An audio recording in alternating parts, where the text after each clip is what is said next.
तर नमस्कार मित्रांनो, बिग बॉसच्या घरामध्ये आज कोणीतरी इविक्ट होणार आहे आणि तो कोण असणार आहे ते मी तुम्हाला सांगतो। त्याशिवाय वोटिंग ट्रेंड्स काय आहेत, कोण घराबाहेर जाऊ शकतं, त्याच्यामुळे कोणाला किती वोट मिळालेले आहेत आणि कोण कोणत्या नंबरला आहे ते देखील मी तुम्हाला सांगणार आहे। पण त्याआधी व्हिडिओला लाईक करून आपल्या चॅनलला नक्की सबस्क्राइब करा। तर मित्रांनो, नंबर 6 पासून सुरुवात करूयात। तर नंबर 6 वर आहे निखिल।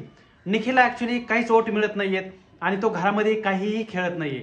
त्याचा कुठे एकही काही इंडिव्हिज्युअल गेम देखील दिसलेला नाहीये किंवा ग्रुपमध्ये काही दिसलेलं नाही, म्हणजे काही दिसलाच नाही तो ऍक्च्युअली बिग बॉसच्या घरामध्ये।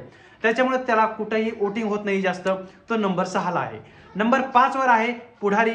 पुढारीला देखील एवढे काही वोट मिळत नाहीयेत। तो जसा काही बिग बॉसच्या घरामध्ये निगेटिव्ह इमेज झालेली आहे त्याची, त्याच्यामुळे त्याला वोटिंग कमी येते। तो बिग बॉसच्या घरामध्ये हे तर कंटेंट तर खूप जास्त देतोय, पण बिग बॉसच्या घरामध्ये पाहायला गेलं तर त्याचा पॉझिटिव्ह असं काही कुठं दिसत नाहीये, पण त्याच्यामुळे त्याला वोटिंग देखील कमी होते। त्याच्यानंतर नंबर 4 वर आहे पॅडी दादा। पॅडी दादा थोडे फार निखिलपेक्षा थोडेफार जास्त दिसलेले आहेत घरामध्ये, की कॉमेडी असो किंवा त्यांचं जे काही स्टँड थोडंफार घेणं वगैरे असो, त्यामुळे ते थोडेफार दिसलेले आहेत निखिलपेक्षा। त्यामुळे ते सेफ होऊ शकतात किंवा पॅडी दादा देखील डेंजर झोनमध्ये येऊ शकतात। कारण याच्यामध्ये काय, पॅडी दादा असो, पुढारी असो आणि निखिल, हे तिघा जणांना काहीही वोटिंग होत नाहीये।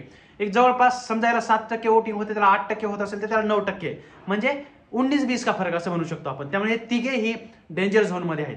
त्याच्यानंतर नंबर 3 वर आहे योगिता। योगिताला देखील खूप जास्त सपोर्ट मिळत आहे। तिने एकच टास्क खेळला, खूप चांगला खेळला, पण तिची फॅन फॉलोइंग देखील जास्त आहे, त्यामुळे तिला वोटिंग खूप चांगलं होत आहे। त्याच्या नंबर 2 वर आहे निक्की। निक्कीला जो वोटिंग होत आहे ते महाराष्ट्रातून कोणी तिला वोट करत नाहीये, पण महाराष्ट्रातून जरी वोट होत नसलं तिला, तरी देखील हिंदी भाषिक लोक तिला खूप जास्त वोट करतायत, खूप जास्त तिला सपोर्ट दाखवत आहेत, त्यामुळे ती नंबर 2 वर आहे। आणि नंबर 1 वर आहे सूरज भाऊ।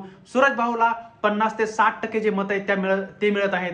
बाकीच्यांना जे म्हणतो ना आपण 43% मिळत असतील, तर उरलेले जे काही वोट असतील ते फक्त सूरजला जात आहेत। सूरजला कोणी तिथं टक्कर देत नाही, काही नाही। तो नंबर 1 वर आहे, त्यामुळे तो कुठेही घराच्या बाहेर जाणार नाही। इथून पुढे तो प्रत्येक वीक मध्ये जरी नॉमिनेशन मध्ये आला तरी लोक त्याला, पब्लिक जी आहे ते त्याला वोट देऊन वाचवणार आहे। आणि जर कोण घराच्या बाहेर जाणार असेल तर तो असेल पहिल्यांदा, सगळ्यात पहिल्यांदा जो असेल तो निखिल असेल, जर काढलं बिग बॉसने घराबाहेर।